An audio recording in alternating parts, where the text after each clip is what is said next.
So I wanted to go over a few more basic Lightroom edits.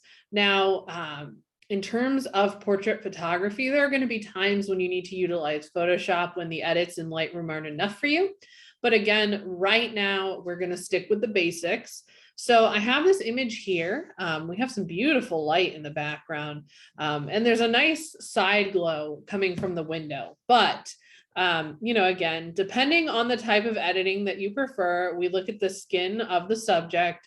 There's a little bit of texture there that maybe they don't want. Now, depending on your client, some people say leave it all in. Some people will want things taken out. I prefer to highlight a person's beauty. So I don't want to make them seem airbrush and fake. And I'll show you what I mean by that in just a second. So when you click under presets, Lightroom actually has several portrait presets already. So you'll see, and of course you can go back to recommended, but if you click on premium, you'll see they separate out by deep, medium, and light skin. There are other types at the bottom as well, but again, I just kind of click through them and I see visually what is bringing out the most vibrant color and most flattering to the subject's skin. So again, I like this one. This one's pretty nice. Again, you could make it monochromatic. This one, I like the tones in this one, but this one is too there's too much red, and you can see that in the shadows of the subject's face. And so again, this one's pretty nice as well. Really up to you how far you want to take it. Ooh, that one didn't work out too well. This one's nice. This one showcases like a natural light. The shadows of the face are still relatively skin colored. The background, there's a nice contrast between light and dark, so I might apply that preset. The next thing I'm going to do, and of course you can do all your cropping and editing, is go to the healing brush. And it does say the mode is heal. And now there's a couple things I mean. So I can come in and I can start to look at the texture of the subject's face. Now you're going to see the healing brush, right? If we've used this a little bit before, is going to automatically pick from different areas of the face.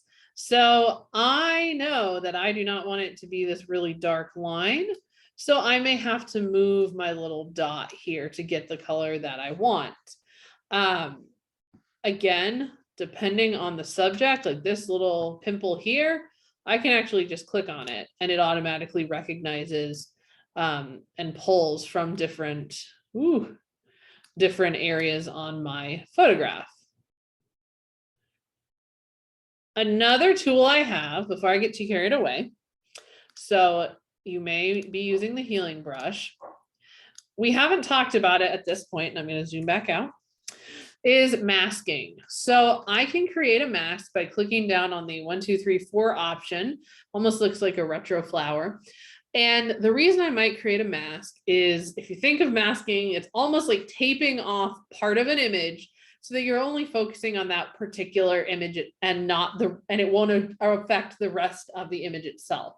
So for example, when I start looking at masking, I have the subject, I can select the sky, I can create a brush, there are gradients, I have lots of different options. So I might start by selecting my subject, and you're going to see it's going to take a second to load.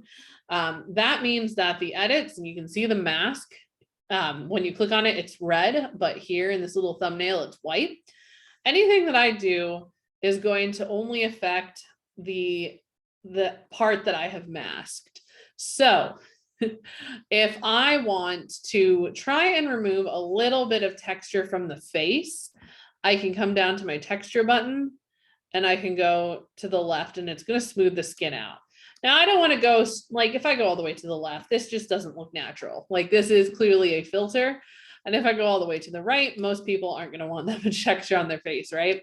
So I'm just going to apply again, just a little bit. Don't want to go all the way to the left. Let's start maybe right around here-ish. Yeah, there are still imperfections, but you know, I'm of the opinion that that is a human face. That's what's going to happen. There are areas though. So say that I wanted to mask off certain areas, the teeth, whitening teeth is something that people ask a lot of. I can create a new mask. This time I'm going to select the brush. This brush is huge. I'm going to take down the feathering and take down the brush size. Take it down just a little bit more. I am trying to make it so that when I brush the teeth, and I may have to refine that mask a little bit, but you'll see they're red. That is where my mask is. So now I'm going to come over, you'll see it says mask 2, and I'm going to adjust the temperature of the teeth. Hopefully you will be able to see this. And you can. This is the original. And then I could give her, I'm not gonna give her blue teeth, but you see that right now they're a little yellow. So if I slide that temperature to the left, we're gonna get some whiter teeth. They have less warmth to them. And again, if I wanted to, I could have bumped the white a little bit. You have to be careful with this though, because you can see pretty quickly you're gonna start to get like marshmallow teeth is what I call them. But I could bump the white just a little bit. You know, again, I could bump the highlights if I really wanted to, but I'm not going to worry too much about that. So really not too painful, hopefully, way to edit. Again, I can continue to create layer masks as long as I need to edit different aspects of the image. So I have the teeth, I have the face. I might come in and mask off this side of the cheek. I may have to refine my mask again. And maybe, hold on. Thought I hit a new mask, but it appears I did not. Now I'm on a new mask. Now I can, I am going to have to refine that mask, but you get the idea that it's just this cheek. And maybe I'm going to smooth out the cheek just a little bit more on this side. I'm going to remove some of that clarity. You can see it's getting way too light. Maybe I'm going to bump this up a little bit. I'm going to affect that side of the cheek. I'm going to change the temperature just a hair.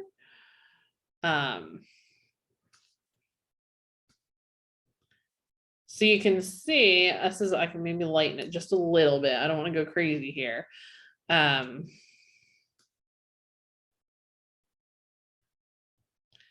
not too bad. So I can, again, any little places I can mask off. I can then come back with the healing brush if I wanted to. And I could come in and try and remove, and I'm going to zoom in a little bit. And make this a little bit bigger, and I can try and remove some of those imperfections. You know, again, I want to keep this within, I do this all the time. I want to keep this within reason, but it gives you a little bit of freedom to work on those edits. That's not too bad. So